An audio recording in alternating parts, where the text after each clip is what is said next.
95% of the people who have negative opinions about our show don't watch it or never did. They're just going off of what somebody said. Because the people that say it's a show that only talks about race and it only talks about politics and it doesn't talk about sports and doesn't give us the news, that's bullshit. Because I've been there for every single one of those motherfuckers. And I'm telling you, we were at the front of the news cycle every day. Whereas most of the shows that come on before us were discussing yesterday's news. I think you get labeled as, oh, you guys have that shtick. Well, I never wanted to have a shtick. I wanted to have a personality, and there was a big difference. And we got to the point, I think, with if you say the whiff or a home run or whatever it might be, that was just in-house to entertain us. But when we realized outside of ESPN, we're sort of you guys do those things, that's your shtick, it made us recoil a little bit because I didn't want to be known for that, and neither did Keith. And then every other anchor who came in thought, I got a great catchphrase, man. I can be a SportsCenter anchor. And we're thinking, oh, my God, what did we just do? Mike Tirico and I had an intervention with him in a bathroom at the ESPYs. All it was really out of love, was that you're so talented and you're so good. If maybe you ease back a little bit and maybe fit a little more into the standard traditional norm, then maybe there would be even bigger and better opportunities for you out there. And he politely listened and dismissed it because he never changed. At that moment, I'm 24 years old, and they had me record the sign-off announcement for when we go off the air Sunday night, which I did on this little 635 EV microphone, that was my first day of work, September 9th, 1979. Said, come back in, we need you to do 2 shows tomorrow. Need you to do the college football highlight show and SportsCenter. So my second day of work, Monday, September 10th, get in there at 10 a.m., and I left the building at 2 a.m., and that was my first day at work. And that basically sent the template for the next 38 years. I mean, sometimes a sad Keith is a happy Keith. What you can't see on a podcast is that my eyes are going to bounce out of the sockets at any moment. Well, you're not arguing with me. I'm trying to be polite. I can't wake up one day and not be black. Being black and being in America, that's a part of my existence and the fiber of who I am. All right? And so some days I wish I had the option that I could say, you know what, today I don't feel like being black today. I wish I had that option, but I don't. So there are things that I see, wrongs that I see that just affect me on a deeper level because of that experience.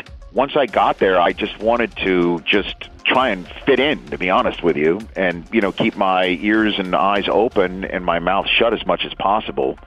I was there at the end of an era and the beginning of a new one. And by that I mean the end of the era was, I remember getting there and I saw on a bulletin board every day they had the ratings of the 6 o'clock, 11 o'clock, and overnight sports centers in the ratings compared to what CNN was doing at the same time.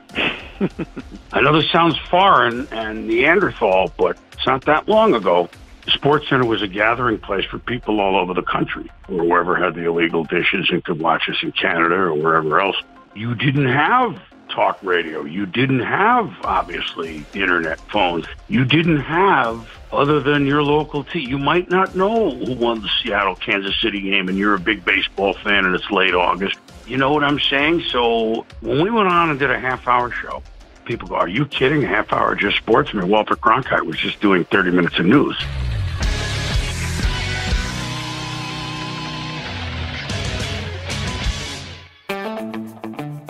No star in the ESPN galaxy shines with brighter brand recognition nor emits a warmer glow of familiarity than does SportsCenter, a show that serves as the network's flagship and its warhorse.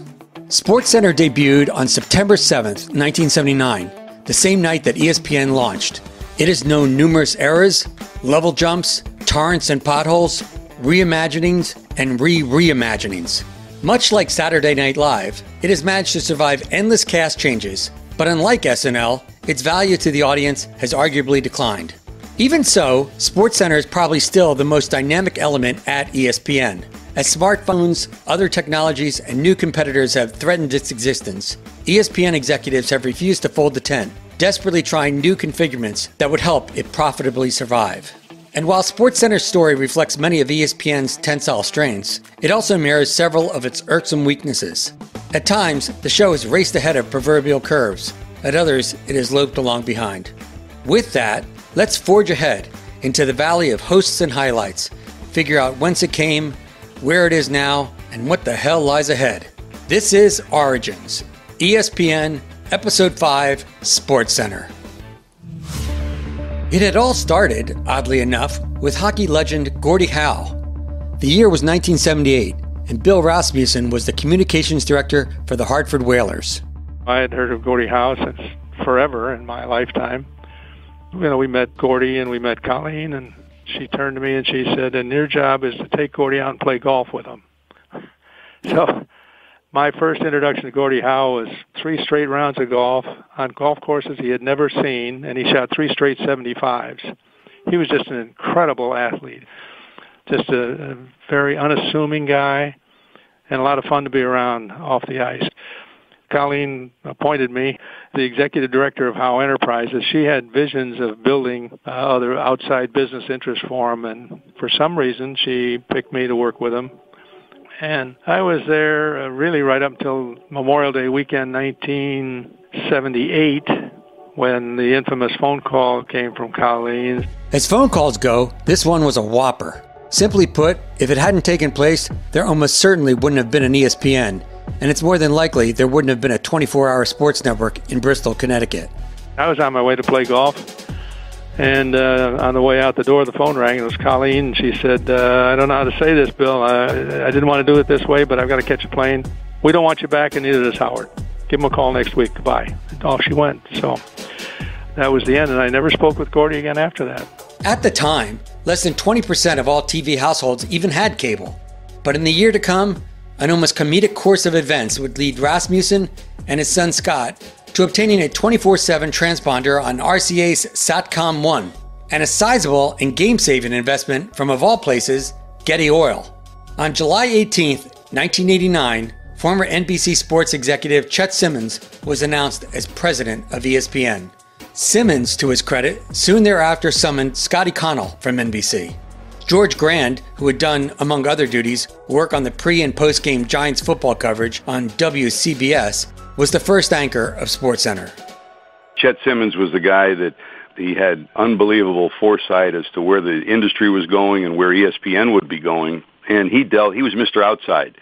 He would deal with the Sharks and fight with them day in and day out. Whether at that time the Sharks were ABC, NBC, and CBS, who certainly were not welcoming to ESPN when we started. And Scotty's strength was production and dealing with people. And the two of them provided an unbelievable combination towards not just the blueprint of ESPN, but an unbelievable combination of how to help everybody get through what was a questioning time. And when we started, we didn't know whether they were going to last 3 weeks, 3 months, 3 years, or 3 decades. We just knew we'd have some fun doing it.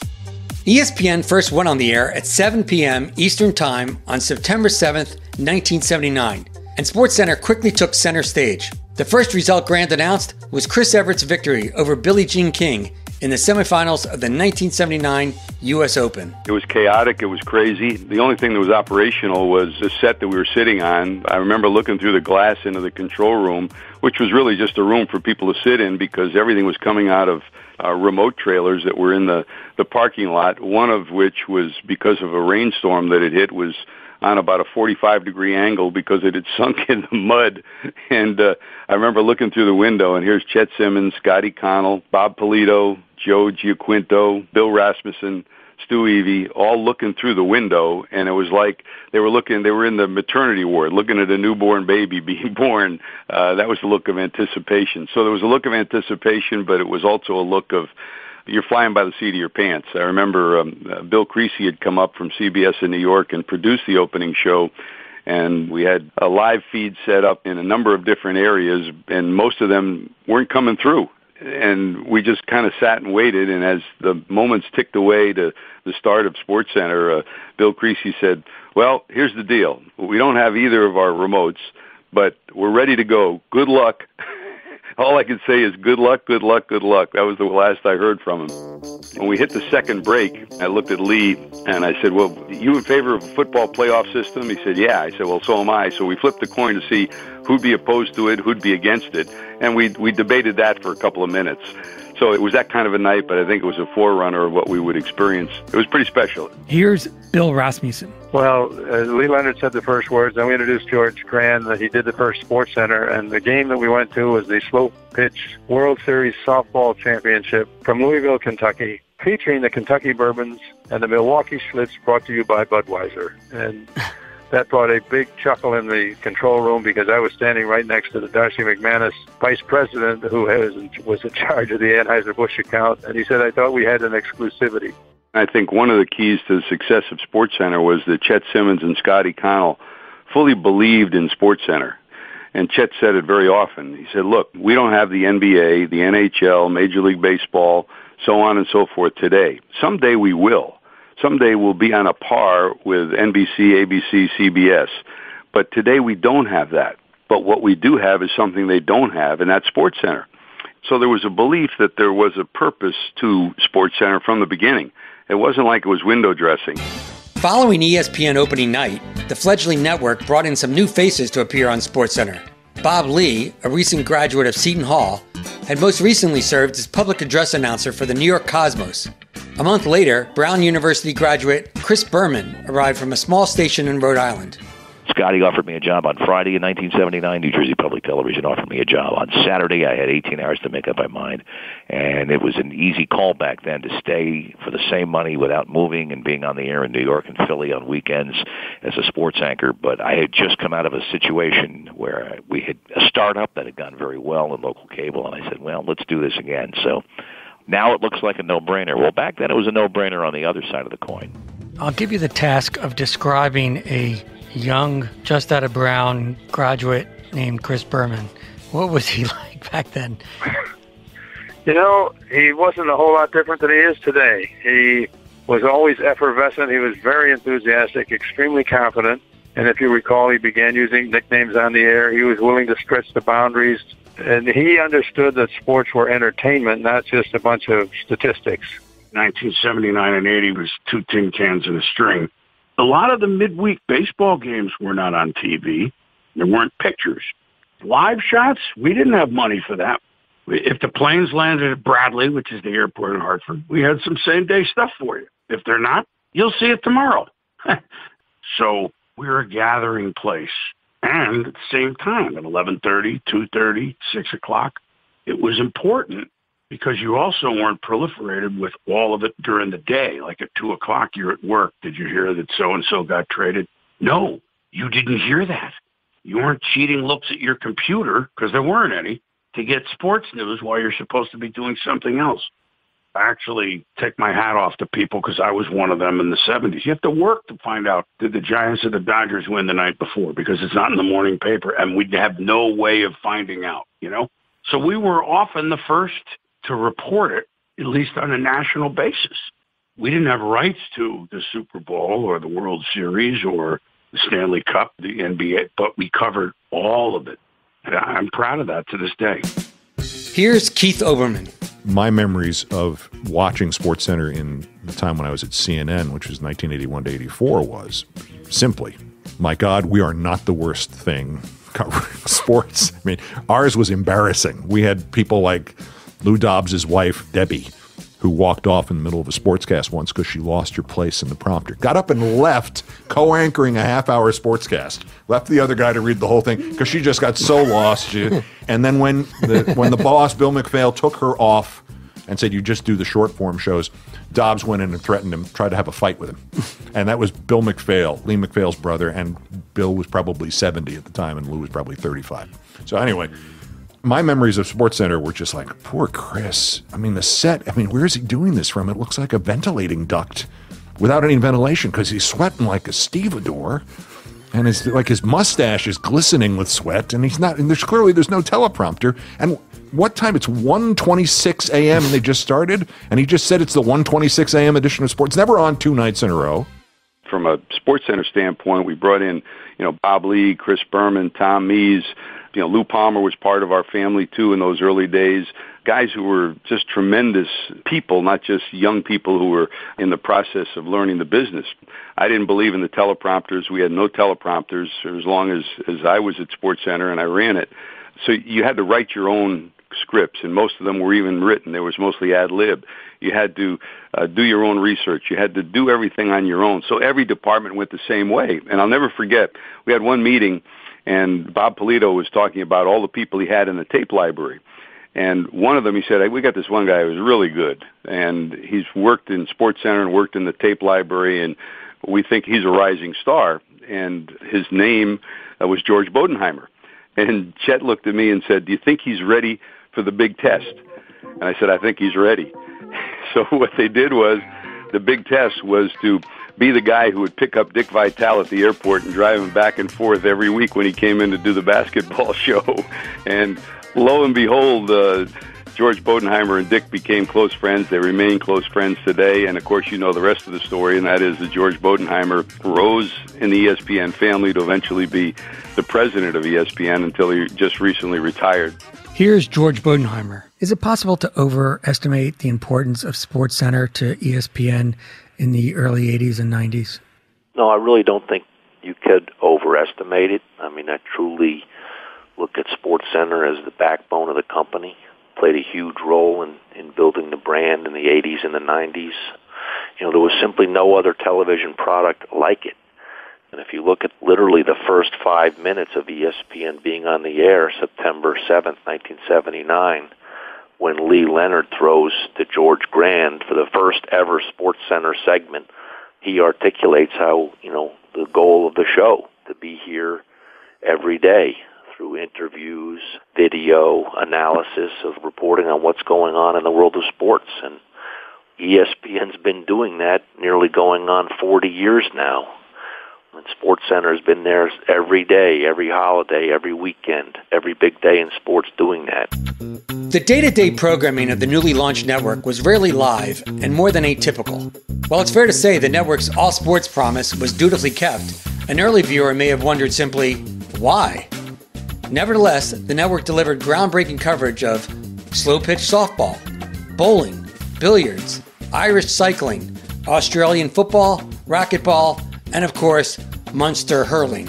On an episode of Late Night with David Letterman, Letterman would poke fun at ESPN's more obscure coverages, creating a top 10 list of the network's off-season sports, including Fat Guy Hacky Sack, Shirts and Skins Speed Typing, and Amish Rake Fights. Despite the sometimes questionable programming surrounding it, SportsCenter remained live. Here's future NFL Today host Greg Gumbel, who was a member of the growing ESPN family. To me, it was a no-brainer. I had pretty much had my fill of local news, and sports just isn't a very big priority in local news, and ESPN presented me with the proposal that instead of doing 2.5 minutes of sports at 10 o'clock at night, why don't you do an hour with us? And, that's after an hour at 7 o'clock and then another hour at 11. And look, if you're a sports fanatic, it's intriguing. And I flew out and took a look around, and it certainly was rough, to say the least. You'd park in a parking lot that really was just a mud patch on the side, and God help you if it rained, especially when you were on your way in. There was a story of one of our directors who drove up in a rainstorm, stepped out of his car, and stepped into a mud hole up to his waist. And, being the kind of guy he was, he climbed out of the mud hole and went right into the studio and started directing a show. Here's Bob Lee. There were so few people, and everybody had to do everything. If you didn't possess a full suite of skills, it was a very difficult place to survive. I mean, you had to write the show, you had to present the show, you were doing your own makeup, even technically, that shot doesn't look good, and can we just move the camera over there? I mean, you really... And the volume of stuff we're turning out, no local was doing that. And the three-letter networks, their sports divisions were only on the air the 2 days of the weekend, for the most part, for 3 hours an afternoon. So there was nothing ever before in sports television like this, and it was succeeding. We were so close to it, we really couldn't tell. I guess success there was not folding and still getting, paychecks that cleared every 2 weeks. But we weren't 24 hours yet the very first year, except on weekends. So weekdays, we'd sign on at 6 o'clock with SportsCenter. And SportsCenter was the show that would basically run between the events and time the network out. And all the evening programming, none of it was live for the most part. It was mostly on tape, so you knew how long the shows go. I mean, SportsCenter was scores. If you look at the graphics now, it looks like Flintstones television. And it was highlights taken off the local United cable box, the cable box that we were able, and so basically we were restricted to Mets, Yankees, Red Sox, anything else that might have popped up, or WGN or WTVS might have been on the air then, and we're pulling those highlights down. And that was about it for the better part of the first year. Every couple years, you get much more recognized. I remember George Brett, 82, big pennant game, came up. He introduced himself to me, which I almost keeled over. And he went, how come the Royals don't have more nicknames? How come other teams have more nicknames? Like, George, you're taking batting practice here. It's like a big game here. And I could go on and on with the story. So that's 82. Here's my late wife, Kathy Berman, and I on our honeymoon at the Parthenon, and somebody recognized us like, what? That's 1983 now. By the time 87 and the NFL came to us, then you knew we were on the map for sure.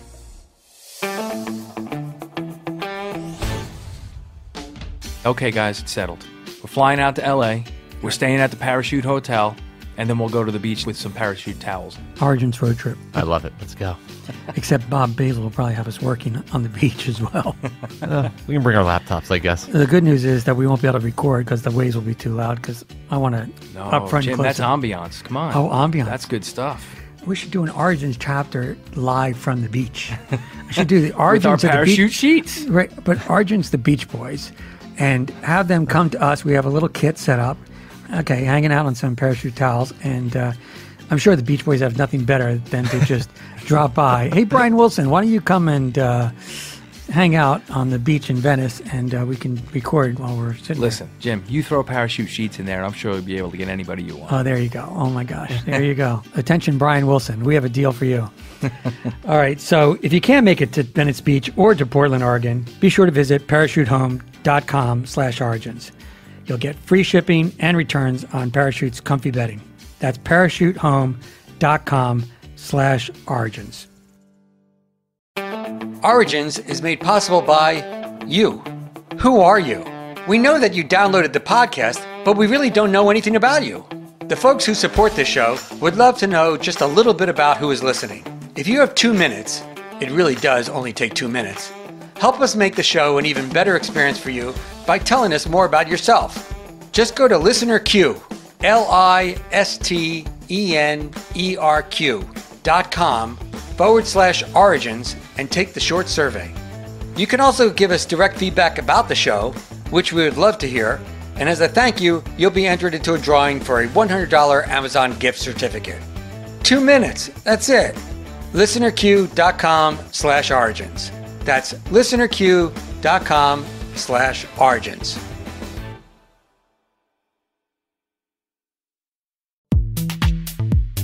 On February 6, 1981, Rhonda Glenn joined SportsCenter, making her the first full-time woman sportscaster for a national TV network. Gail Gardner arrived in 1983. I was at WJZ in Baltimore, and unbeknownst to me, someone in the Washington area sent a tape to ESPN, and I didn't know about it. They called me, and they said someone sent them a tape, and we'd like to talk to you. So I said, fine. I didn't even know what ESPN was, really. I had no idea. So I went there, and, they had no women there at all. It was all men. And I came there, and they said, well, we'll have you do these little updates, which they used to do like every hour, little cut-ins from SportsCenter. And I said, okay, fine. And then I showed up, and they said, well, actually, we want you to do our half-hour NFL show. Huh? I said, huh? By yourself with a producer. So basically they threw me, into the fire. And, I did it. I thought it came out really well. And what I think sold it for them was that they actually got some positive calls.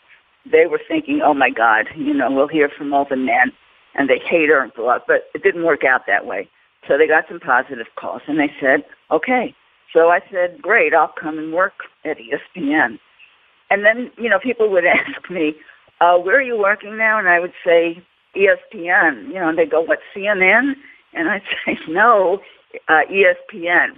A lot of women, would write letters and say thank you because it's something I wanted to do and I didn't know it could actually happen. And I got very little bad feedback, which I thought was amazing.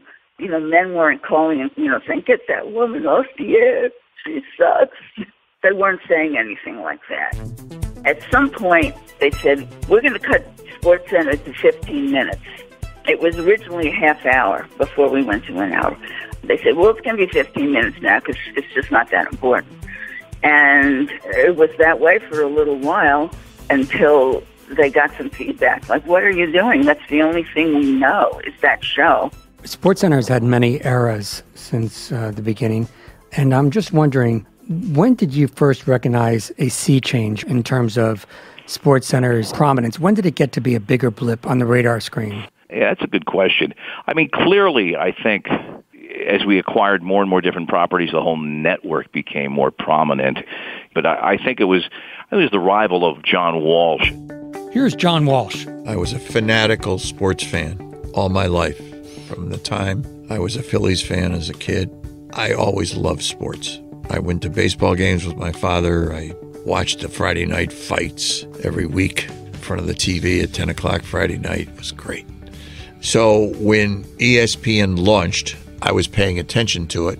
I was editing Inside Sports at the time.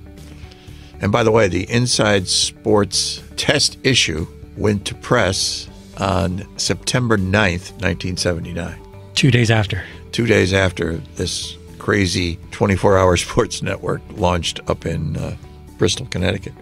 So while I was at Inside Sports, TVs in the office were tuned to ESPN. I was watching SportsCenter all the time. I always thought I was cheated every night when the sportscast and the local news was 3 minutes. And if there was a snowstorm, it was 2.5. So I liked it. I liked the show. I liked what it did. And Steve Bornstein called me and he said, we just got the rights, college football, NFL. Why don't you come and do a consultantship? And I did a consultantship. And I had ideas about SportsCenter. I had a smattering of experience in television.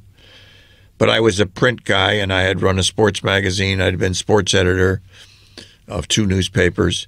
And I felt that I could handle sports because I was a sports fan. And I thought I could handle storytelling because I love stories. Here's Steve Bornstein. The job was SportsCenter. I mean, that was his audition. It was clear to me that the economics of ESPN were going to have a bunch of lost leaders that bring attention to our network, and that would be some of the higher profile sporting events in college football, college basketball, professional football, and at other times professional hockey and professional basketball. That would bring everybody into the store, but where we will economically be successful is selling our news, sports news and information programming, of which the cornerstone was SportsCenter. So I had a big financial obligation to get the ratings of that and the journalistic credibility of that to be solid so that we could, in fact, deploy our financial model. When I got the job and started to work and interviewed everybody, more ideas popped into my head about what SportsCenter could do and what SportsCenter could be. But I always felt it could be the place where all sports fans would gather every night. So it wasn't necessarily a transformation. It was, let's make an improvement here, let's make an improvement there. And wait, but you did engineer somewhat of a paradigm shift in terms of, let's just talk about in terms of the way you line things up at SportsCenter, because that was quite a departure from what was going on before. Well, that was just the easiest decision to make in a minute, just to say, wait a minute, I want to find out about the firing of an NFL coach, and I'm not going to get it until I get the final score of the last place Kings and the 7th place Pacers or whoever, and it just didn't make any sense. Why would you do that? Now, I was naive about television, and it didn't really occur to me, well, you know what? If you just give the top stories and you got these fans that are really devout NBA or NHL fans, they're going to stay for the rest of the rundown later on in the show. So all you have to do is tease it, and you'll probably get them to stay. Right. By the way, it wasn't such a small idea because some people thought you were People thought crazy. it was nuts. Yeah. Believe me, I know I spent many hours, God bless my wife, because I stayed in Bristol those first 6 months, 7 months. And I went in at 8 in the morning and I went home at midnight. And I watched and lived. And so every rundown, every producer, I talked it over with them. Why are you putting this in the B's? Why are you putting that in the C's? Didn't this deserve better play here? Why don't you mix this up with that? And so there was a period, and the competition at CNN, Rick Davis and Jim Walton, they thought we were nuts. They thought that was like the silliest idea, that you wouldn't do all of the NBA in one place.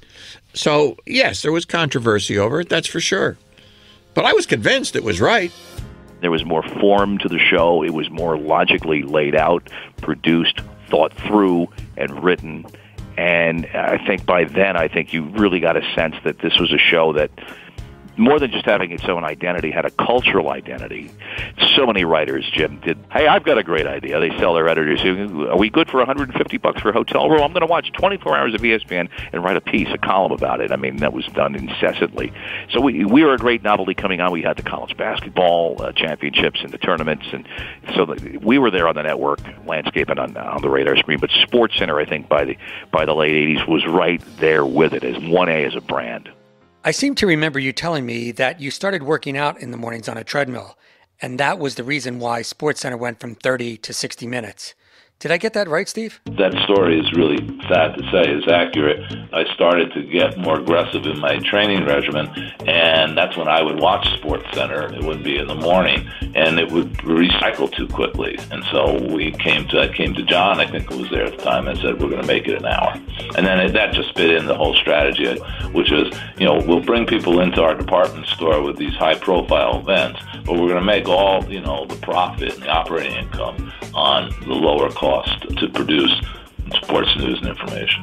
Here is Charlie Steiner, who is the current day radio play-by-play announcer for the Los Angeles Dodgers and joined ESPN in 1988. On a particular Friday, first week of May of 88, Steve Bornstein, who was then president of ESPN, was living up in Connecticut, and he walked into a liquor store in Norwalk, and there was a liquor salesman behind the counter named Larry, and Larry knew what Steve did. Larry had read in the paper that his favorite sportscaster had just been fired. Bornstein had no idea who I was. He was a TV guy in Connecticut. I was a radio guy in New York. Well, Larry, unbeknownst to me, is selling my talents to Steve, who had just hired John Walsh, who had come aboard at ESPN to redesign and redirect SportsCenter.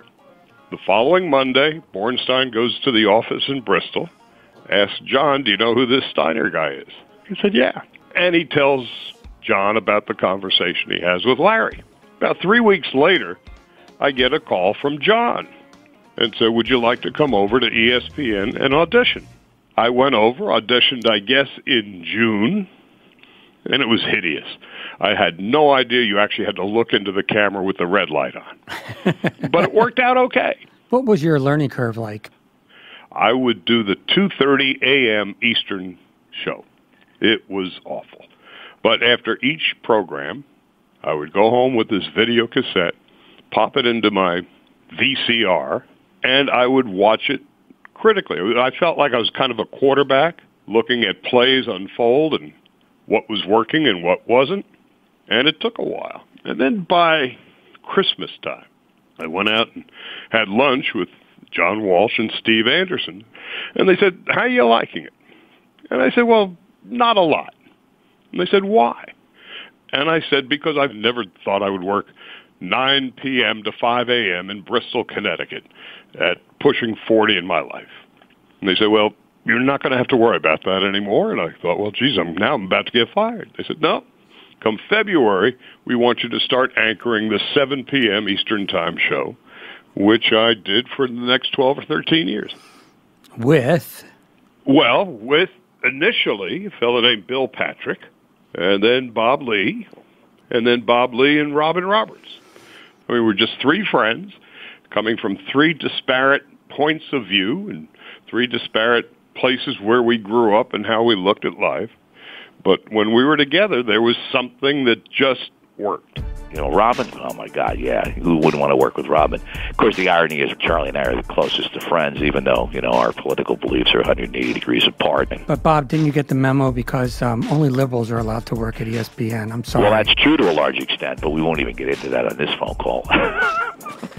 But I just remember saying, oh, geez, okay, that'll be interesting. But Charlie and I really haven't done anything. I'm not so sure this is going to work out. Well, of course, like so many things, I was crashingly and deliciously wrong. And, we started with this hour show in the evening, which didn't have the benefit, if you will, or the lifeblood of fresh highlights for the most part. And it forced us to do some writing, in Charlie's case, overwriting, if you're listening, Charlie, and explore issues and do interviews. And it was a great experience, a great time. Talk to us about the difference between doing a 6 or 7 SportsCenter versus an 11 o'clock SportsCenter, and what that meant for you. Well, not to mention the difference in lifestyles. The 11 o'clock show is just a killer, especially if you've got kids. I mean, it's the hours you don't get home until 1. It's a mess. But logistically, you're living on the edge. You're living at the mercy of the highlights. There's not necessarily, even the show was totally highlight driven, and they're coming to you blind, and there's not a lot of time for introspection or deep, paragraph level thinking and news. There were exceptions, certainly, but for the most part, that was the case. The 6, we knew every day coming in, we had to have some cards up our sleeves. We had to have some topics that we had in mind from the day before. We needed to have a cover story in the works, a kind of a longer treatment, maybe with the guest coming out of it, and it gave us the opportunity to develop things. So it is the two very antithetical cultures. One of the most prominent pairings of early SportsCenter anchors was Chris Berman and Tom Mees, who tragically drowned in 1989. Tommy was so self-effacing, underassuming. I was fortunate enough to do a ton of shows, ton of SportsCenters in the 80s with Tom. Many on the overnight, the first 4 years we were there. He and I were 2 of the original 7, the Mercury astronauts, if you will, as far as SportsCenter anchors go. And look, everyone needs, whether it's an ego, whether it's self-assurance, whether it's, a certain level of confidence to get on the air and do it and excel, which he did. I smile every time I bring his name up, and he's been gone over 20 years, which is hard to believe. Was there a night just so memorable that you can recall it for us now? Well, it wasn't supposed to just be a SportsCenter night, but it turned out to be that. I mean, I think of being at Game 3 of the 1989 World Series, and I was out there anchoring SportsCenter baseball coverage. And, of course, that was the day of the earthquake. And I was 5 rows in the top of Candlestick Park. It remains my favorite park because it kept us alive. It was that well seismically constructed. And we were on the air within 18 minutes, and we were the nation's only live eyes from the ground there for the longest time. And everybody instinctively that I was working with that night knew what to do without, there were no cell phones, and there was 89. Everybody, from all over the massive land space of Candlestick Park got back to the truck. We had power because we had a diesel generator. We're on the air almost immediately, working with whatever resources we could pull off the satellite, trying to tell the story of what happened. This was a bigger story than sport. It was a story of an incredibly horrible event. I mean, 60-some-odd individuals ended up dying. And everybody just instinctively knew to marshal to that in the moment, and that for several days. And didn't have to be asked, didn't have to be told. That's the quality of people that I work. In a microcosm, that was the ESPN SportsCenter experience for me.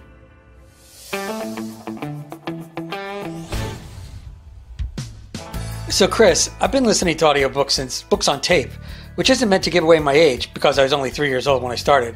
But audiobooks are the rage, and Audible is the leading provider of premium digital content on the internet. Jim, I have to say, I listened to your ESPN book on my headphones.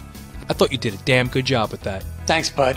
Are you an Audible listener? I am, but I gotta say, if I wasn't working so much on these freaking podcasts of yours, I would have more time to listen. So I haven't really gotten into what they have. Okay, so here's the deal. Audible content includes an unmatched selection of audiobooks and other audio products. When you sign up as an Audible listener, you'll get book credits each month for a low monthly fee, and you can download your choices and access them on your iPhone, your Android device, Fire tablet, iPod, or even an MP3 player. You can even go through Amazon Echo. And here's my favorite part. Audible helps you listen to more books by letting you switch seamlessly between devices, picking up exactly where you left off. Okay, question. How do you decide, what you're going to listen to? I'm either downloading a book I know I want to read or something that's been recommended to me by a friend. or Audible.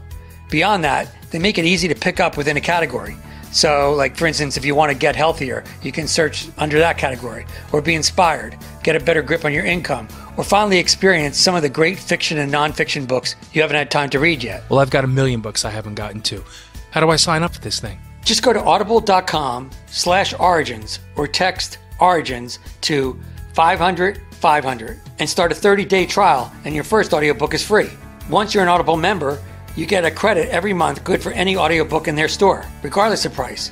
And unused credits roll over to the next month. And Chris, even if you don't like that audiobook, you can exchange it, no questions asked. Plus, your books are yours to keep. With Audible, you can go back and re-listen anytime, even if you cancel your membership. That's cool, so you could just keep it. I like it. So once again, that's audible.com/origins or text origins to 500-500. You can do it with Audible. Dan Patrick attended Eastern Kentucky University on a basketball scholarship and worked as a sports reporter at CNN beginning in 1983. 6 years later, he managed to self-agent his way out of there. My contract was running out at CNN, and I was making $50,000, and I was asking for $60,000. And Bill McPhail, one of the legendary people in the world of sports television, was my boss, and he was being a negotiator. And he said, I'll give you $55,000. And I thought, since I didn't have an agent, that meant he didn't really want me to stay.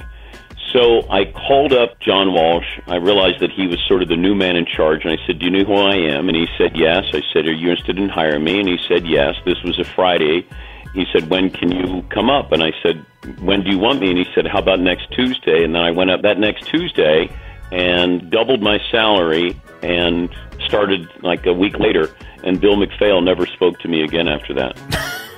When you started, what were your days like, and who were you working with?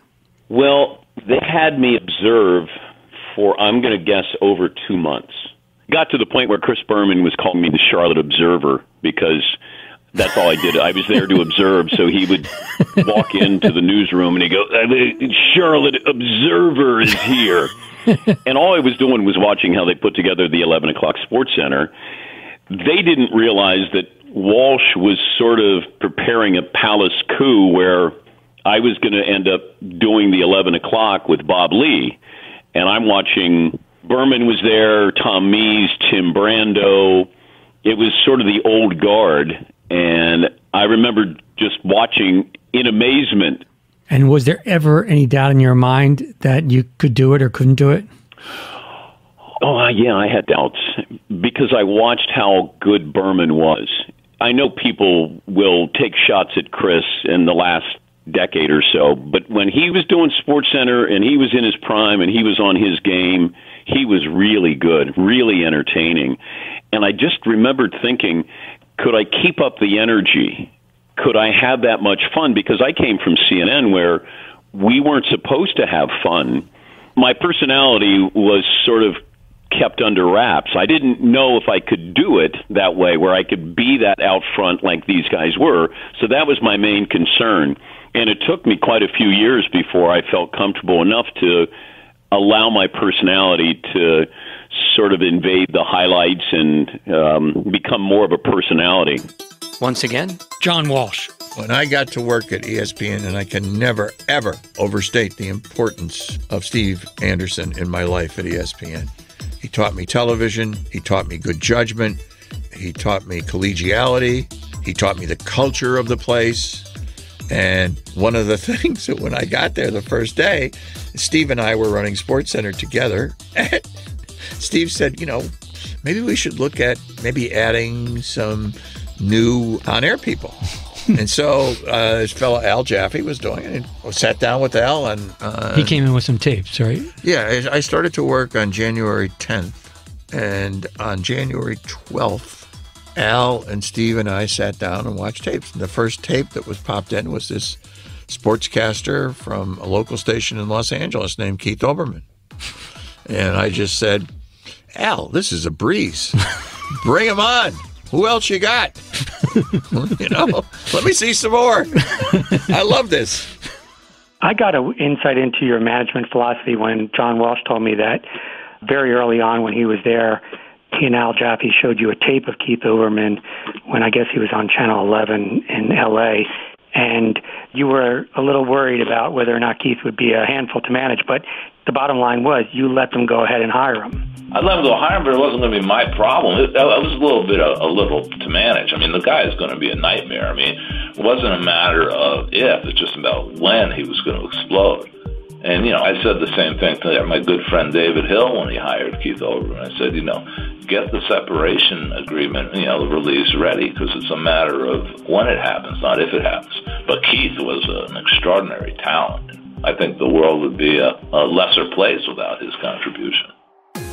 Keith Olbermann enrolled at Cornell University when he was just 16 years old and would go on to be called both brilliant and difficult at roughly a dozen media outlets in the decades to come. None would prove more impactful than his years as a SportsCenter anchor. When CNN Sports was it on cable, there had been a vague call to my then agent, Gene Sage, about, if you'd like to be a full-time anchor, we've seen the reporting, it's great. But she said, well, where are you located? And we looked up Bristol, Connecticut on a map. And I said, how would I get around there? And I think the money was nothing. I mean, literally like $40,000, $50,000, maybe less than I was making at CNN. I mean, it was really low. And I just was like, that's where Chris is. Every time I see him, they don't have a teleprompter or air conditioning. Why would I want to do that? So that was the first pass. And then in the 88, seminal year of 88, the negotiations for which actually began in 87, Walsh came in and they said, we want you to co-anchor SportsCenter, our flagship edition at 11 o'clock. And John had done a lot of research on me, but he was missing one salient fact, apart from the point that his monetary offer would come in to be about 1/5 of what Channel 2 was offering. And I didn't have to move. And it was nice and warm. And I was going to be 29 years old and have all the money in the world and single in Southern California. Those things he knew, and he tried to work around it. He said, the key to this is you will get to work with the primary voice in cable sports television, perhaps in cable itself. And I went, oh, no. And I said, who are you talking about? I'm thinking, does it possibly mean Saunders or Bob Lee? Or no. He said, Chris Berman. And I went, don't take this the wrong way. I went to school with him, and I still have a little ringing in my ear. You went to college with him? I went, no. I went to high school with him. I've known him since 1971. I love him like a brother. Don't misunderstand me, but you'd have to have a really wide desk. I couldn't sit next to him. He's so loud. Turned out Gary Miller was louder, but the idea literally that made it very difficult for me to take ESPN seriously in 1988 was I would have lost all the hearing in my left ear. It's like, I did this already. I already worked with Chris. I remember the day when Steve Anderson, who was running SportsCenter at the time, called me in, and he might have been with Bob Eaton or Vince Doria, and they closed the office door and sat me down, and I thought, uh-oh. And they said, we're thinking about bringing in Keith Olbermann. And I said, is that why I'm in here? And they said, yes, we want to know if you're okay with it. And I said, absolutely. And they said, are you sure? I said, oh, absolutely. I said, can I go? And they said, yeah. I think they were nervous, because Keith was a singular when he was in Los Angeles, and they didn't know how he would play as a teammate, which I didn't know either. I just knew how good he was and that Bob was going to get off the 11 o'clock, so I was fine with that. How different was it at the beginning for you to be teamed with Keith versus Bob? I mean, they're very, very different people, but in terms of for you, how different was it? Keith was a little tougher transition because he was doing a local sportscast with the energy and punchlines of a local sportscast. I mean, he didn't realize that you had to do it for an hour, and he was used to just hitting home runs and, having one-liners and giving you 4 minutes of entertainment, and he had to pace himself. So Keith was learning from me and how I paced myself with my energy, with the highlights, and I think after 6 months is when he said he started to feel comfortable doing it. So it was more of a learning curve for Keith to see what I was doing, and then we sort of meshed together, I think, because of that. It wasn't where I joined Keith and had to keep up with him. He was joining me, and then he was keeping up with me. So I think we formed a good, strong relationship because I helped him in the beginning. Imagine two Dans or two Keiths doing SportsCenter. The company would have gone out of business. But we're just different enough as personalities on the air to complement each other, all of it working together. nobody did SportsCenter to the level that Oberman was able to do SportsCenter. Norby Williamson started as a production assistant at ESPN in 1985 and remains there to this day. He has played a significant role for SportsCenter at various key moments in its history. There's no doubt that his pairing with Dan was sort of one of those magical things, right? But what Keith brought here was an unbelievable sense of elevating highlights to a different level. You know, he would go right and script the entire highlight. Yeah, that was sort of unheard of to me. You know what I mean? Everybody worked off shot sheets, and people made notes, and, mostly doing the 11, you're not getting a chance to look at it anyway. But, for example, a minute 15-day baseball game, he would then go into the script and write unbelievably to, like, every shot and flush every shot like it was a tracked piece. And that level of detail and that level of creativity was something that just elevated the show and elevated everybody else's game. Memory serves me. Enfuego was the first, though, right? Was that the most But meaningful? that was just because of Marv Albert. I remember watching the NBA Finals, and Marv kept saying that somebody was on fire. And I remember saying to this cameraman, I said, Marv's got to come up with something else than, on fire. And then this guy said, well, he should use the Spanish word for it, and it's El Fuego. We come back out of break, and I said somebody was El Fuego. Well, I did that for a week until a Spanish teacher in Pennsylvania said, I don't think you mean to say somebody's the fire. You mean to say they're on fire. That would be En Fuego. So that's how much thought and research went into that catchphrase. The late 80s and early 90s saw the arrival of three key women, Andrea Kramer, Linda Cohn, and Susie Kolber. I opened ESPN's bureau in Chicago in 1989, and I was their first female correspondent as well. And people were like, oh, did you like living in Chicago? I said, I don't know. I was like a flight attendant. I was gone all the time.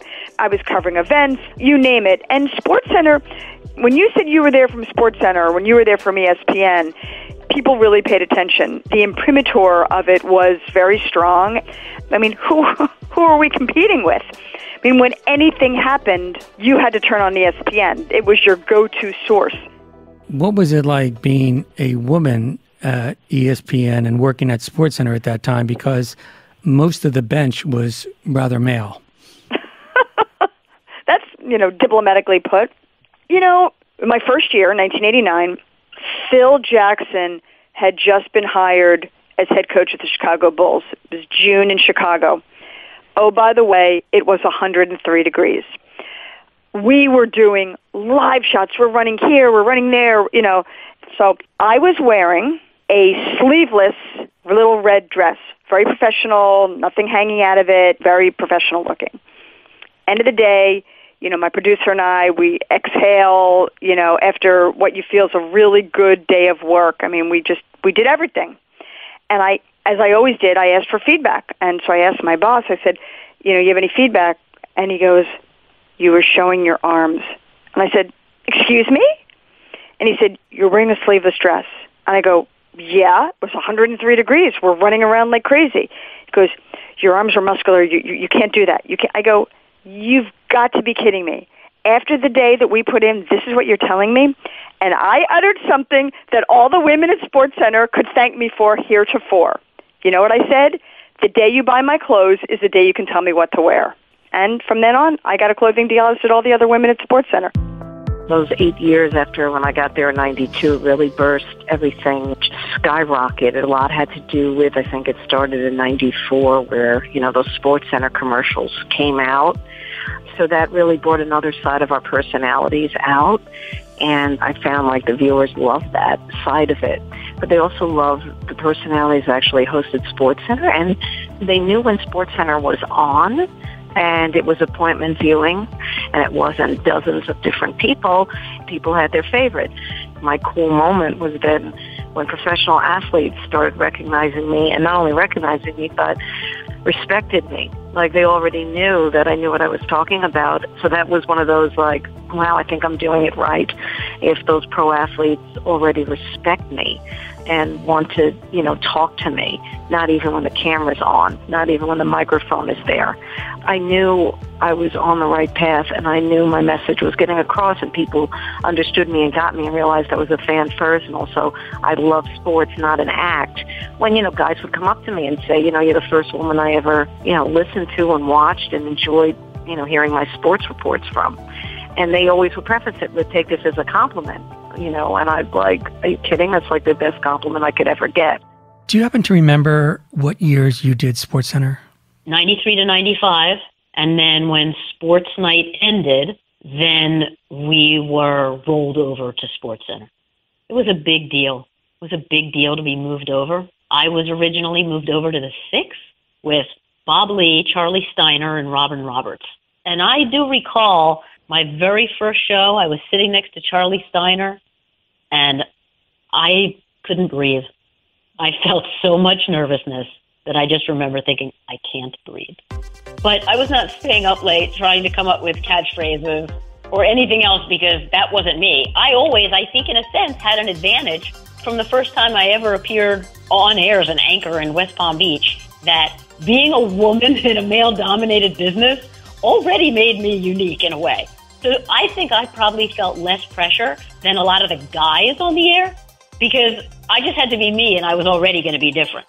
Very quickly, at 11, you and Dan started to garner kind of attention, not just for the broadcast, but because of who you were individually and the dynamic between the two of you. Yes.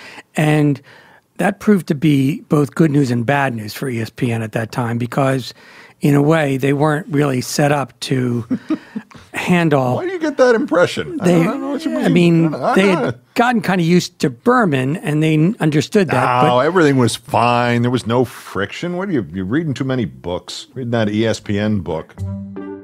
Was there a moment early on when you were kind of watching Keith and he did something that you realized we're in the deep end of the pool now and we're going to be a little bit more rebellious than you had been prior in your career? The night that he made fun of our boss on the air, Bob Eaton, is when I realized, you know what, I'm with him and we might be the band on the Titanic, but we're going to keep playing. It felt like there was a lot of brush fires every single day. Sometimes he'd start them, sometimes he would add to them, sometimes he would extinguish them. But that was the only part where I was watching him and realizing that going on TV was pretty easy for him. Keith and Dan, that's magic. You can't orchestrate that. You can't ever replace that. That's just a chemical reaction that was extraordinary. It's like, well, how in the hell we're on, this is the number one sportscast in the world, and there's no backup mic, and because Dan's fell into his lap, he doesn't know that he's not being heard. I was trying to finesse it.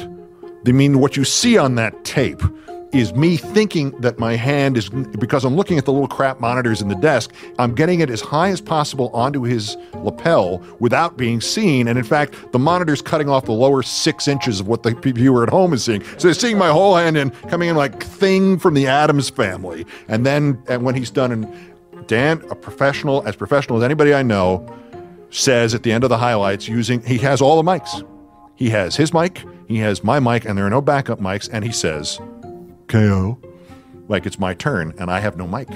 So I was like, just gesture, like, wait. And then I thought, okay, it's a disaster, turn it into something funny. Not it's a disaster, pretend it didn't happen, which is the way most management anywhere in television wants you to be. It's like, no, let people enjoy this and know that we have a silly thing going on.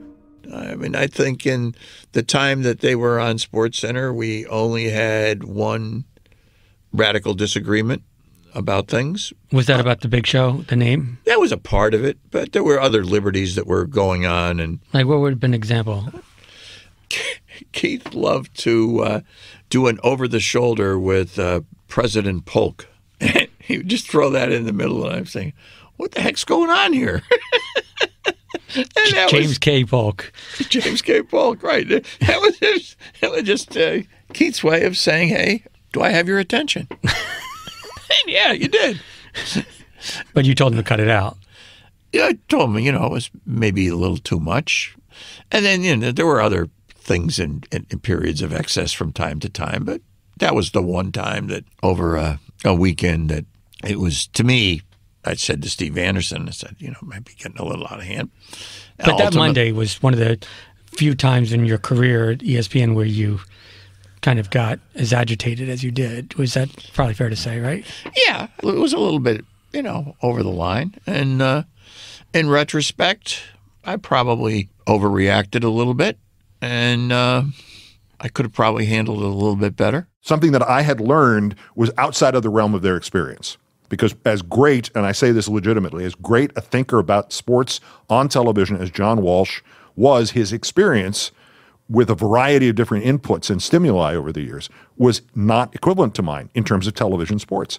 I had learned things meeting Joseph Cotton in the hallway that would have been impossible for him to have ever encountered. And I just, I would take advantage of the fact that, okay, now I know what really pisses them off. Let me see if I can get around it anyway. I think people kind of look to you sometimes to say, hey, are you part of this or can you control this? And yeah. I think that puts you in a somewhat of a precarious position. Would you agree? Yeah, it was unfair what they did, but I allowed it to happen, but they couldn't get through to Keith. And I remember being brought in on several occasions where they would say, hey, we need you to ask Keith to do this. Like, my bosses were afraid of Keith. But then I didn't want to jeopardize my friendship with him. So I would just say to him, hey, Walsh wants me to ask you this just so you know. And I had to distance myself a little bit more from management and move closer towards Keith just because that made the most sense. I mean, that was just part of the functionality of doing a job every day with somebody and you're there 10 hours with them.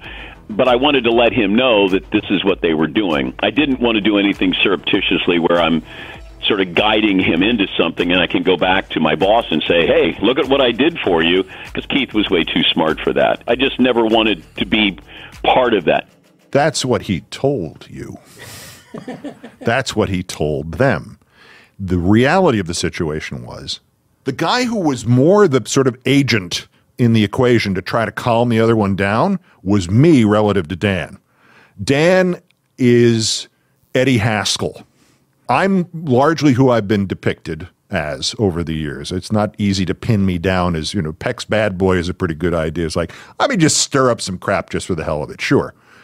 But Dan is Eddie Haskell. And it's like, oh, it's good to see you today, Mr. Walsh. Oh, Mrs. Walsh, you're looking lovely like this. And then behind the back, Dan is going, did you know what they want to do to the show? He called me in and he said I was we were Nick and Hick. And I went, calm down. And I was actually the guy who made sure we never went off the cliff. I loved living at the cliff, and Dan would have been much happier in the center of town, but Dan ran to that cliff at full speed. I don't know how many times I pulled him back off the cliff. I think when we were in TV Guide in 1995 maybe, or 96, and it was 10 shows you must watch, and one of the shows was SportsCenter with Keith and I. It wasn't SportsCenter, it was us too. That was the first time, we were shocked. We were like, oh, my God, there's people out there watching. And we probably got full of ourselves a little bit there, full disclosure. But management was, I think, really nervous where they looked at that. And instead of saying, we have a show, we have a couple of anchors that people outside of the sports world have noticed. Now they would pay $5 million for that or more. But back then, they didn't want that. It was weird. They didn't want personalities, but they wanted people to watch. But you couldn't have one without the other. And I think they were really concerned that Keith and I, and I've said this before, they didn't want us to become another Chris Berman, that big, that popular, that they couldn't control. And that's where they were really trying to crack down on us, certainly in Keith. We had the perfect positive storm. We had local sports news dying, cable becoming ubiquitous, highlight availability becoming ubiquitous, ESPN now in every home, not 1 out of 3 or 1 out of, right in every bar and every college campus, and the good fortune to have somebody who had the same mindset, if not exactly the same approach, which would have been nightmarish.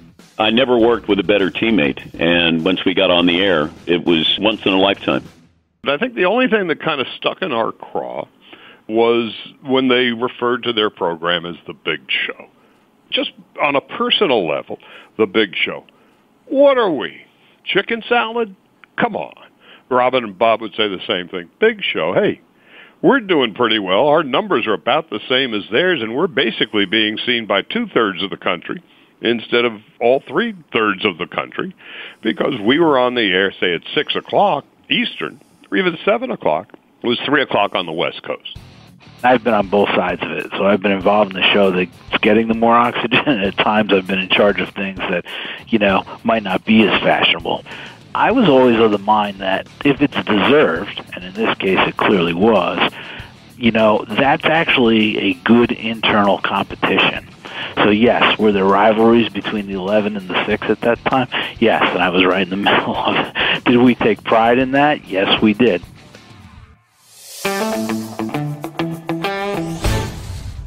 By now, you've heard many talk of the amazing shave they get from Dollar Shave Club razors, especially when used with their Dr. Carver shave butter. Now, you can add even more DSC products to your daily routine. Dollar Shave Club makes products for your hair, your face, skin, shower, everything you need. They will have you looking and feeling amazing, and it's all their own original stuff. They only use the finest premium ingredients, and they deliver to you, just like they do their razors. That means no more annoying trips to the store, cruising up and down aisles looking at shelf upon shelf of, what the hell is that and what do I do with it? You can use Dollar Shave Club for just about everything. They will have you covered head to toe. And with gift memberships and e-gift cards available, DSC can help cover the names of your holiday shopping list too. We want you to love Dollar Shave Club as much as millions do. So we've arranged for you to try your first month of their best razor, along with travel-sized versions of shave butter, body cleanser, and yes, even wipes, for just $5. After that, replacement cartridges ship for just a few bucks a month. It's the DSC starter set. Get yours for just $5, exclusively at dollarshaveclub.com/origins. That's dollarshaveclub.com/origins. If you were on the Bristol campus of ESPN in the mid-1990s and saw Keith Olbermann wandering about in a bathrobe and slippers, there'd be no need for concern. The incorrigible Olbermann was simply preparing for a new This Is SportsCenter commercial. Many ESPNers would be featured in the groundbreaking and highly impactful campaign from Wyden and Kennedy. Impactful not only in cable, but throughout all media. I think that every SportsCenter anchor who was around during your presidency always remembers your famous phrase that if you could get two robots to do the show, you would gladly do it. I think I called them cattle. Cattle, right. Well, much more affectionate than robots. So what was it like then when all of a sudden we turned the corner on the 90s and it's 1992 and you have Bob Lee, Charlie Steiner and Robin Roberts on the 6, Keith and Dan on the 11, Craig Kilborn in 2:30, you got Rich Eisen coming up, Stuart Scott, Mike Tariq.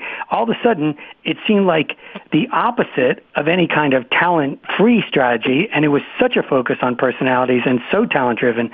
Kind of a paradox, isn't it? I think it was less a paradox and more of talking out of both sides of our mouth. The reality of the situation was, Dan would say, I'm making this up, this didn't actually happen. Walsh didn't like what you did on those highlights. I'm supposed to talk to you about it. I said, well, what does he not like? Well, he didn't like you using, calling it the Big Show. He was really upset about that. He wants you to make clear that this is SportsCenter. I went, okay. He said, what are you going to do? I'm not going to tell you. Just tell him, message received, and it won't be a problem. So that night it would be, and then we'll go to Cleveland where the Cavaliers and Luther Rackley are taking on the Knicks. This is SportsCenter. And say that 12 times in every break that night, and then put it in the highlights until they came back to him and went, Dan, if you could get Keith to say this is SportsCenter a little less often. And then, of course, they named the advertising campaign based on the fact that I kept saying this is SportsCenter. What was your reaction when they asked you to basically star in This is SportsCenter commercials? Wyden and Kennedy, the advertising group that put the campaign together, came up with this idea they were going to do caricatures of who we were. And now they're thrusting me into the middle of some of these hysterically funny spots, which seem to have withstood the test of time. I just went along for it because it was fun. It was a little crazy. I didn't take it too seriously, or certainly myself too seriously. And there I was. I'm on the Melrose Place set doing stuff as Bobby the Pool Boy and Follow Me to Freedom and all this other crazy stuff. And then there was Stuart Scott, one of the truly singular talents in SportsCenter's history. His ESPN journey was complex and emotional. No one could do the highlights the way Keith did them, and no one could do them the way Craig Kilborn did them, and nobody could. Stuart Scott, Booyah Nation. Right. That was an expression of how much of a sports fan he was. I'm wondering if you could just talk a little bit about Stuart, particularly during, the 90s when he was doing SportsCenter, because I want to make sure that people understand that it was not an easy ride for him. There was a big gap of time that he was put on the bench because I don't think they really knew what to do with him, because there was sort of a formula for SportsCenter, and Stuart wasn't a formula kind of guy. And that was tough. It was tough, and it was frustrating. Initially, for the launch of Sports Night, Keith Olbermann and I were teamed as the main hosts, and then we had a group of people called Sports Smash anchors. Stuart was one of them. And then when Keith moved back over to SportsCenter, Stuart was then elevated into the co-anchor role with me. And that's where we started this, I think, wonderful relationship and chemistry on the air. We joked that he was my on-air husband, I was his on-air wife, and we were a good balance for each other. And I believe that the original concept of putting Stuart on with Rich on the 1 a.m. or the 2 a.m. or whatever it was then was, well, a little bit of an experiment and somewhat hidden, and let's just see how this goes. Who really knew how it was going to take off? Here's Rich Eisen. At first, it was very difficult to do shows with Stuart, and even throughout our entire tenure, it was a little bit tough. My wife and I, met there, so we reminisce about it often, because she had a front row seat as a producer there to a lot of this stuff. Stu was so energetic and so childlike, and I don't mean that in a bad way, by the way, childlike. He was just bouncing off the walls, that he would frequently jump into my highlight to give his 2 cents. And here I am trying to communicate in real time to keep up with the video, and Stuart would constantly jump in and knock me off stride every now and then, and that was frustrating because, I would say to him, like, hey, do me a favor, can you pull back a little bit on that front? And his response would be, well, why aren't you doing that for mine? Like, inviting me to do the same.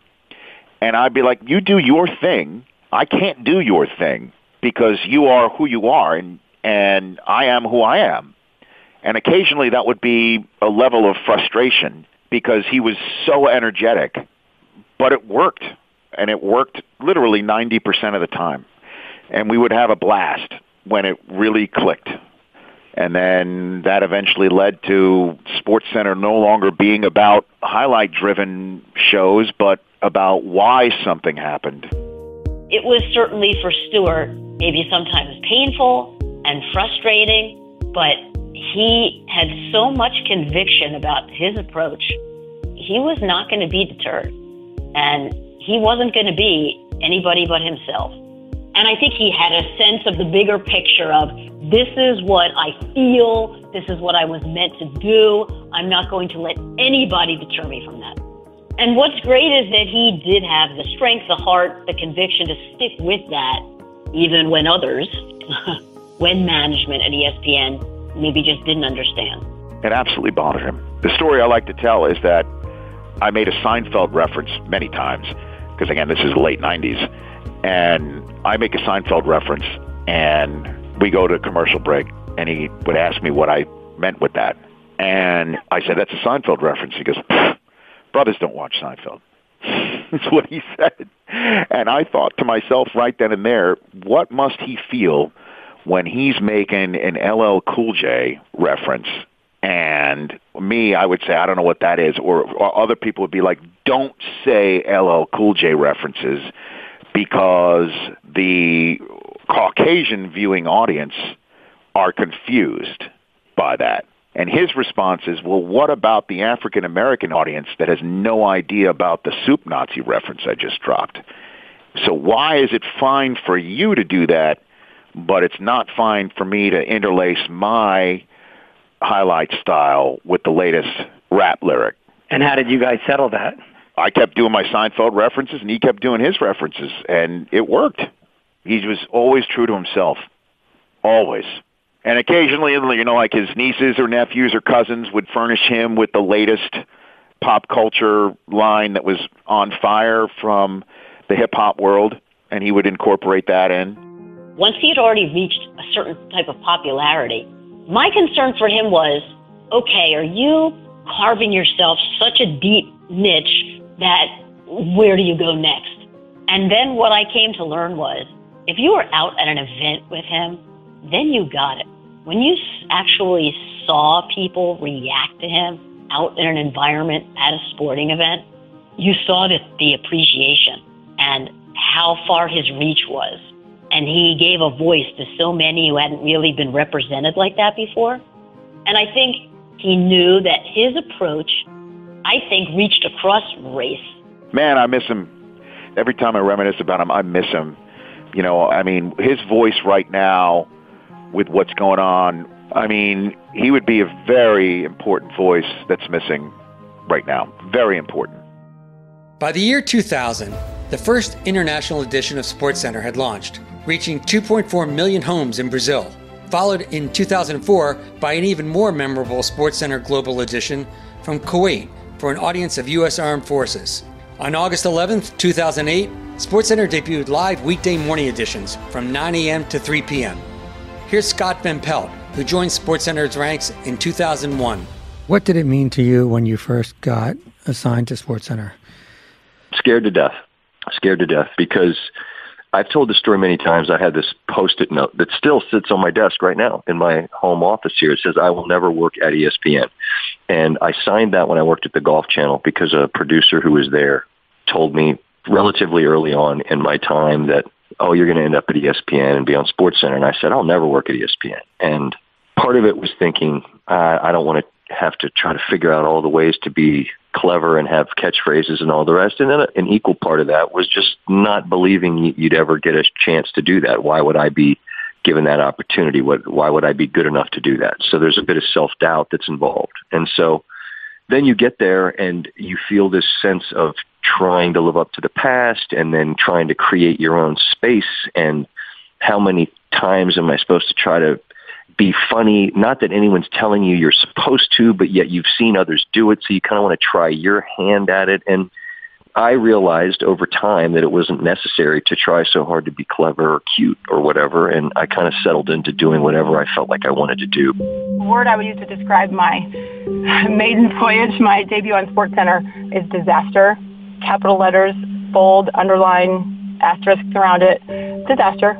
I was not set up to succeed in that situation. Basically, it was the first day of the men's NCAA tournament. So that first Thursday of tournament games, I hosted the 6 p.m. SportsCenter.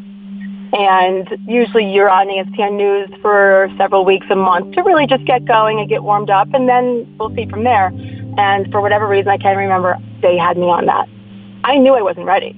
But do you say no? Of course you don't say no. You say absolutely, and you jump in, and you try to dig up out of your soul or whatever got you here in the first place and pray. And I did, but none of it worked. But literally, it was, it was a producer who, just wasn't the best communicator, and it was the first day of the tournament. So an hour show turned into 2 hours and 45 minutes of unscripted TV. And when that's your first time on, as Jay said the other day even, he's like, that was such a crazy difficult show for him, and he'd been there for 4 years. So needless to say, I walked out of the studio afterwards and cried on Jay's shoulder, whom I had just met, so that was a great introduction. And afterwards, I was brought into one of the executives' office, and I just thought, okay, this is it. One and done. So they will let me out of this contract or kick me out of this contract, and I'll find another job and career.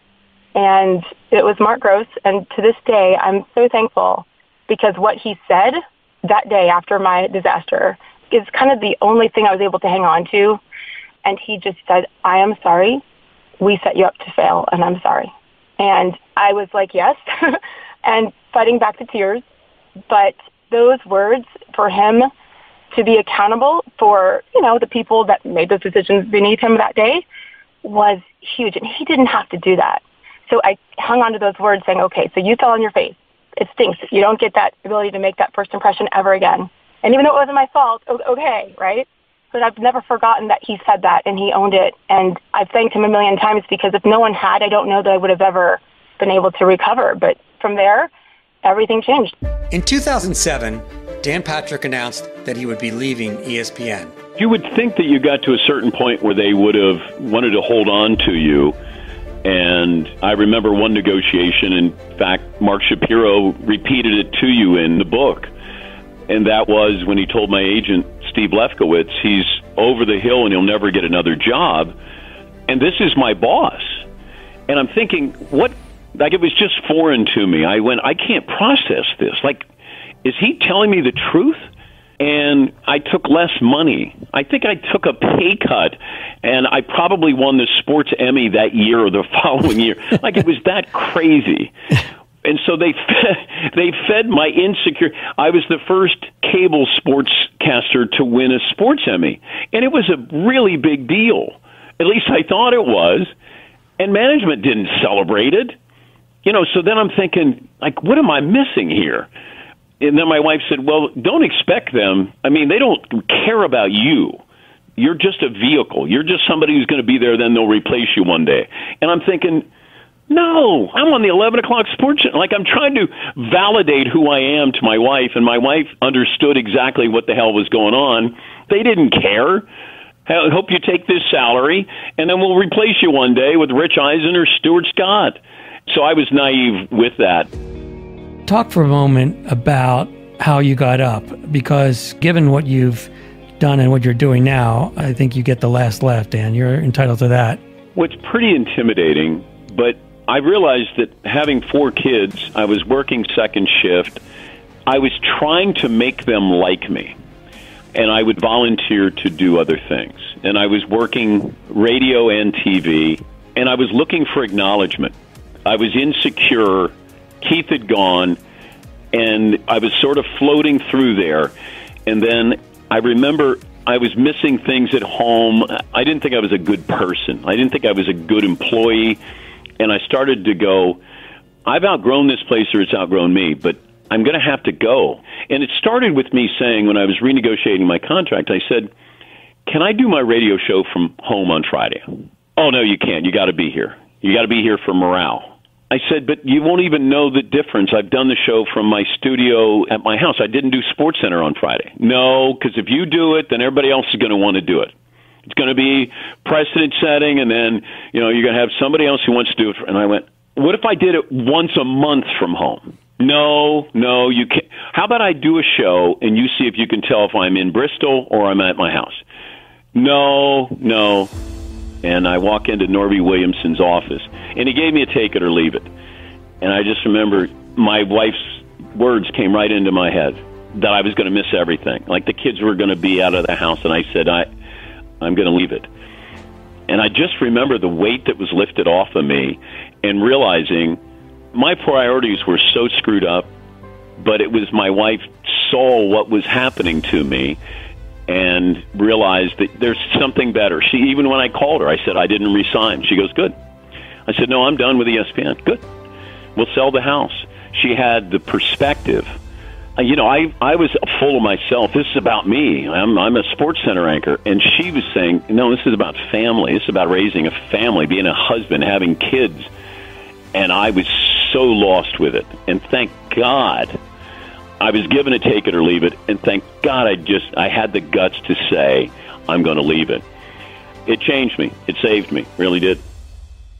In 2014, ESPN opened Digital Center 2, the DC2, a nearly 200,000 square foot complex of 5 studios, including a shiny new home for SportsCenter, boasting every conceivable technological advancement.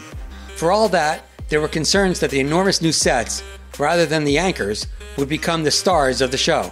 SportsCenter now had up to 12 airings daily, with the average highlight lasting 50 seconds and 50 people working on each show. We don't have any say in it. Let's face it looks like a spaceship. If you've ever been in it, moving parts, bright lights. I've never have been a big fan of the actual host and anchor so far away from the camera, where the graphic or the piece of video makes the anchor like this tiny dot. That's part of the connection. You need to be like up close. That viewer needs to see you and have a, kind of like an eye-to-eye connection and not be distracted from that. It creates an emotional connection with people, and I think it's very significant for its success. That's just the look I'm talking about, because I still feel and always have that it's not about the anchor or the act or the catchphrase. It's about the story. It's about the athlete. It's about the team. It's about the game. And it's putting all of your energy into that. The more digitally centric SportsCenter also brought in new leadership. Rob King, an ESPN insider with experience in digital and print media, now had to figure out SportsCenter's role in the smartphone age. We took a lot of time learning how to use the place. So there was a lot of new toys. So we dove in hard. So we knew from the outset that it was an opportunity to do SportsCenter in a way that really felt big.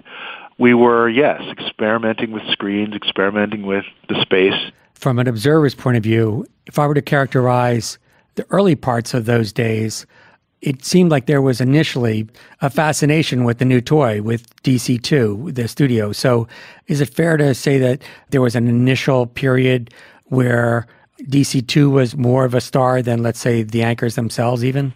Well, it was a star, all right. I mean, look, we did a pretty thoughtful thing, I believe, which is we actually did some research, fan research, some eye tracking, just to figure out whether our initial premise, which was that we could have our talent on camera and use the screens to have content playing behind them and sort of keep that all in one shot.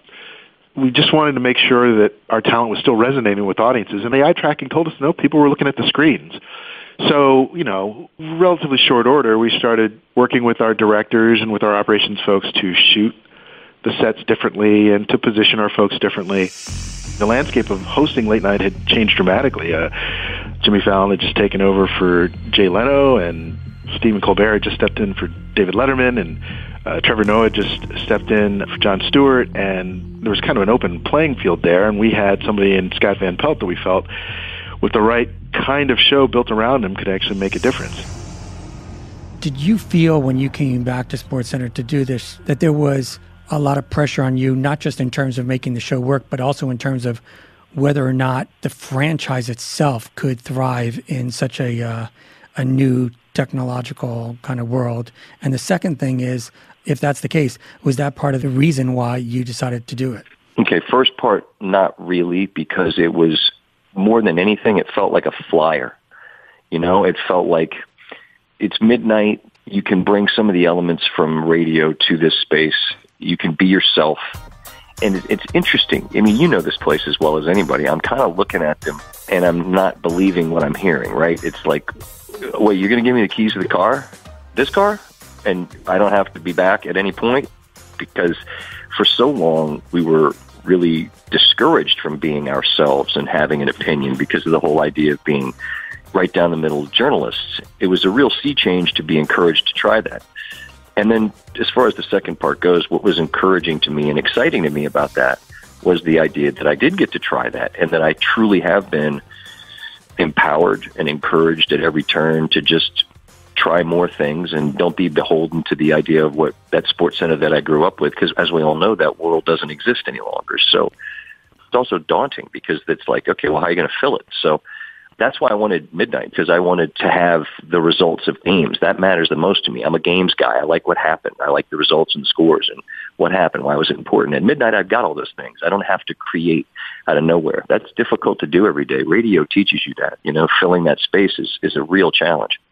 I'm more optimistic than pessimistic. I mean, listen, I'm not going to ignore things that are negative just because I want to walk around and sing happy songs and blow rainbows and kisses to the world. Like, that's not what I'm trying to do.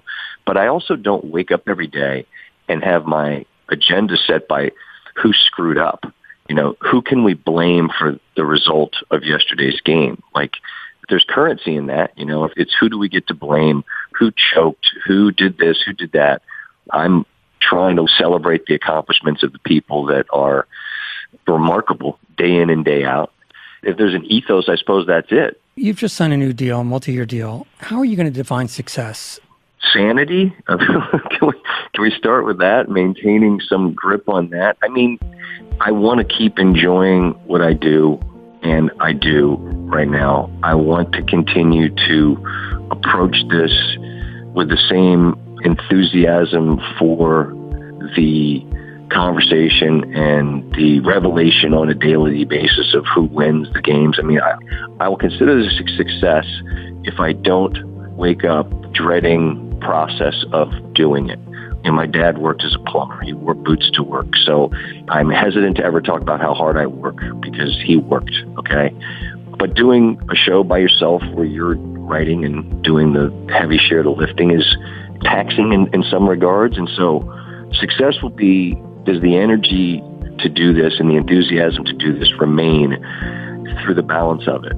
And from a ratings perspective and whatever else, I mean, I don't concern myself with it other than to say, I mean, if we fell off a cliff, then that would be obviously a big problem. So as long as it doesn't wane and I don't become disenchanted and it's evident to the viewer that I'm just not interested, and I owe it to everybody not to let that happen, so I won't. But that'd be great. Be great to get to that part and still feel like it was relevant and that people were interested. I love that you asked me that because honestly, I've never even tried to articulate it. It was just a bunch of verbal vomit there, but that's the best I've got.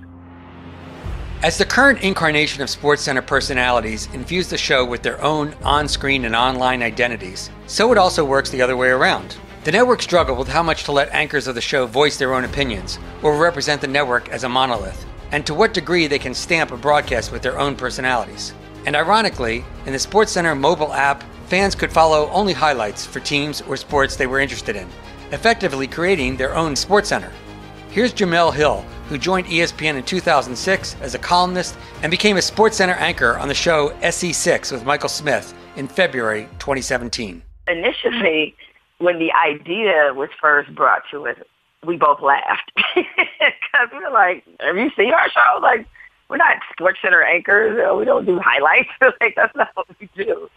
So we thought it was, in a lighthearted way, I mean this, like, we thought it was kind of absurd. And so, but once it was made clear to us in those initial conversations, like, that they wanted us to be us and to do a lot of the things that we did on His and Hers, but just do them at 6 o'clock on a, bigger platform where we'd have, more support. And then it was like, oh, yeah, we're in. We had great loyalty among a lot of viewers going from PTI into SportsCenter, not the least of which was a very strong African-American community. We spent some time, with some focus groups at the outset of just exploring the idea around Michael and Jamel. We noticed that a real strength of theirs, which is also very important to us, is the ability to set a welcome table for guests. And, it's not a surprise that very first day of their show, Isaiah Thomas of the Celtics was willing to come down from Boston to do the show. So these are all factors that led us to try something as different as SC6. Here's Michael Smith. There was an interview in a local paper, New Orleans Times-Picayune, that would be my senior year in high school, and it asked me, what I wanted to be when I grew up, and I did answer SportsCenter anchor. For an academic like me, it was the equivalent of saying I want to play in the NFL. Yeah, I want to be a SportsCenter anchor. I still remember, like, our first show, I kind of did have that moment where I was just like, I cannot believe I'm actually hosting the 6 o'clock SportsCenter. This is a career turn I never expected, ever, in 1,000 years. So it was a little surreal, and to realize that you were, sitting in the seats that Stuart Scott and Rich Eisen and Overman and Patrick, like all these iconic broadcasters that have been there, and Bob Lee, that you were a part of a tradition and a legacy, and it was something kind of bigger than you. That was just extremely humbling. And so what was it like when they came to you and said, we want you guys to co-host the 6 o'clock SportsCenter? It really took a while to sink in. And I remember I'd had a flood in my home, so I was staying in a hotel for about 2 weeks around the time when it happened. And I remember, I feel like it was Variety may have put it out first. And I remember going into the hotel room, my wife was gone, my kids were at school, and I sat down, and for one of the only times in my life, I allowed myself to be in the moment and process and consider what it meant, and I broke down in tears. I just broke down crying because I was like, wow, I finally arrived. I finally made it. I've reached the mountaintop. Do you think they really spent a lot of time watching His and Hers? Do you think they knew what they were getting? Hell no. I said the same thing. and I'd ask myself the same thing. We had a lot of reservations about whether or not they truly knew what they were signing up for. And I don't think they truly examined what they were asking us to do, because very early on, it was pretty clear that we were too far off the reservation, if you will. Before we took over the Six, and you would know this better than me, so you can tell me if I'm totally off base here, sort of the narrative around SportsCenter was, oh, highlights are dead. Nobody's watching highlights. Who cares about highlights? That was the narrative. And what we discovered as we've evolved is that a lot of people, one of the first things they say to us, like, where are the highlights? Some people, even if they've seen it 1,000 times, they still want to see it 1,001 times. You know, SportsCenter, despite the fact that it's been on air forever, now this next iteration, we're kind of like in the awkward phase. You know, we're hitting puberty. You know, voice is changing a little bit, more aware of ourselves in many regards, and we're just trying to figure out the best way that we can serve sports fans. What I do think is overstated is this notion that because people can see highlights anywhere that they don't care about highlights, I actually find that not to be true.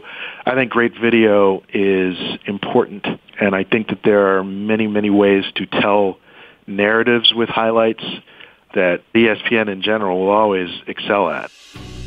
When Norby came in to supervise the show, you know, I'm reminded of that scene in La Femme Nikita where that cleaner comes in. It was like they're sending in the guy who's supposed to fix it all up. What were your thoughts when you heard about that? Yeah, I mean, I guess I was a little surprised. It caught me off guard because it didn't feel like we had Rob King that long.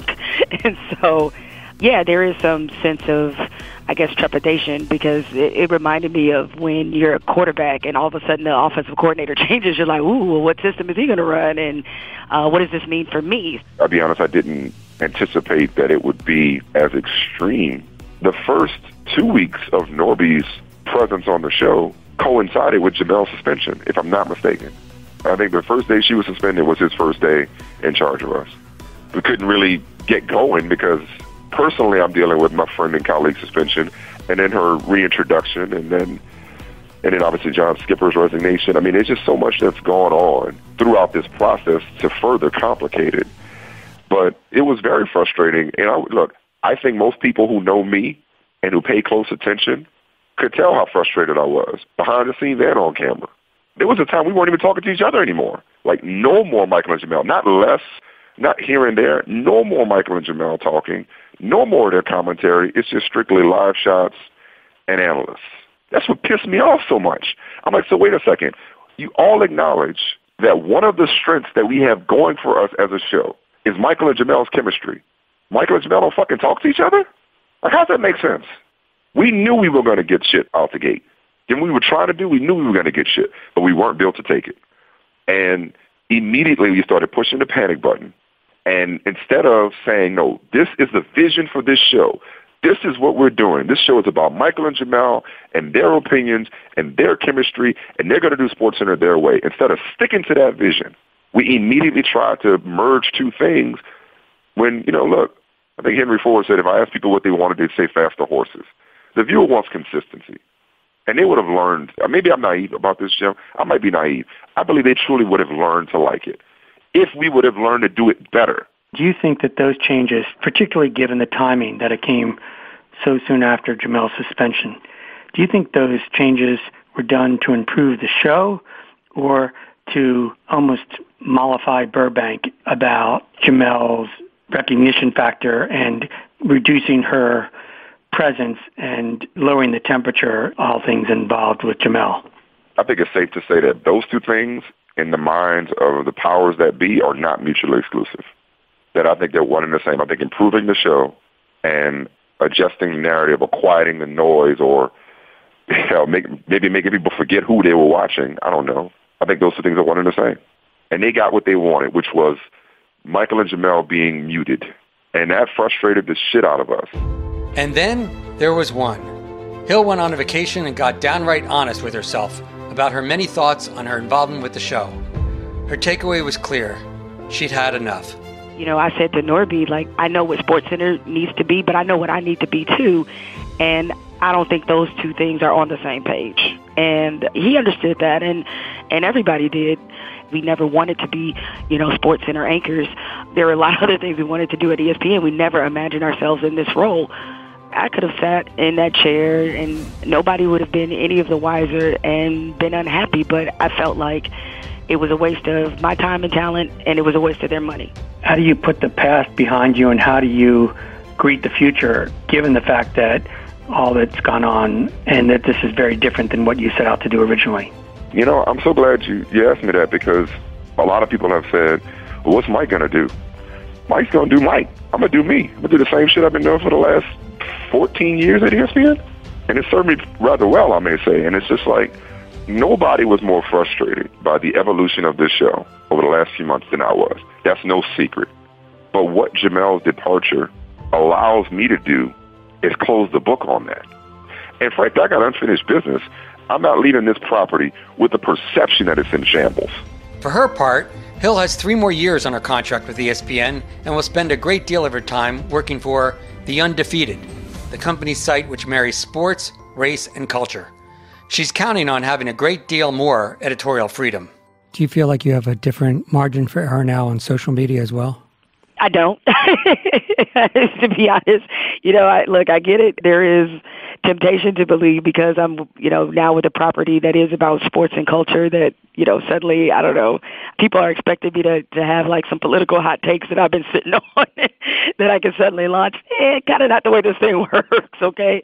My check is still signed by ESPN, all right?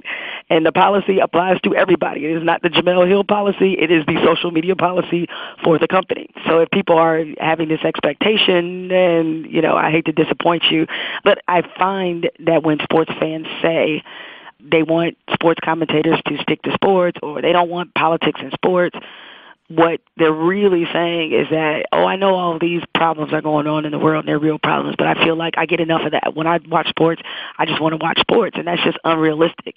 And typically the people who say that are people who have not been subjected or not vulnerable to some of those weightier issues that do collide with sports. And so it's easy for them to say that because it doesn't affect them. And those people don't understand that there's no turning that off. In its current incarnation, 18 million people watch SportsCenter each day, and nearly double that follow SportsCenter on Twitter. Do you think you would be happy if you were working there now? I'd be old. Okay, age notwithstanding. No, I don't know. It was a freer and simpler time. We did our job and went home. When I got there, it wasn't a big deal. It was the sports cable station in Connecticut. The next generation who followed us in to ESPN, they arrived at a big deal. I'm not sure, having lived the life I have lived to this point, it would be as interesting or as gratifying as it was then when I showed up. I was lucky. I kind of was able to parachute in, at least to me, ESPN's greatest days. We had Aaron Judge in the studio recently, and he walked in and his eyes got big. So people who've, seen a lot of things and aren't been impressed by much walk in that studio and are impressed. I still walk in every morning and I take a deep breath because, first of all, I made it somehow, as a 12-year-old kid saying this is what I wanted to do, was to work at ESPN. Is there any way that you can imagine doing SportsCenter now? Well, that's a hypothetical, and of course that's a landmine. But I watch SportsCenter now, and I see a show that is a cultural landmark. It's the 1A brand of this network that is aggressively managed, that uses the E of Entertainment and Sports Programming Network much more and more, with more cross-cultural references and playing to that. And I understand and I applaud the necessity to do that in a marketplace where the choices are so many, the platforms are so many, and we have a position of primacy. But even at that, cord cutting, everything else, all the other challenges that face everyone in the media, you're not scrambling, but you're aggressively reassessing and planning every step of the way. With that as a given, I don't know. The bitter enders who tend to be more closer to your age and my age, who say, I wish I had my old SportsCenter back. I think there's a lot of romantic recall. Be careful what you wish for. SportsCenter's future is, for the first time in ESPN's history, no longer certain. There is no law, agreement, 11th commandment, nor other stipulation that says SportsCenter must remain on ESPN's programming grid. Times change, right? Ask a few key individuals involved with ABC's wide world of sports. They thought that would run forever.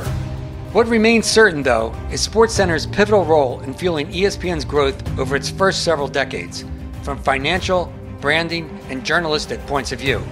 Apart from any rights acquisition, it was the most critical creative enterprise in ESPN history. John Skipper knew this all too well. He began his presidency injecting more editions of SportsCenter into the firmament and sparing no expense trying to create yet one more banner era for the franchise. And in his waning months, he made it clear to two of SportsCenter's biggest stars, Keith Olbermann and Dan Patrick, that he would love to investigate ideas to get each of them back into the fold. He did this individually, never collectively, and there was no plan whatsoever to reunite them. Patrick, for his part, was interested in talking further about radio possibilities, but nothing else.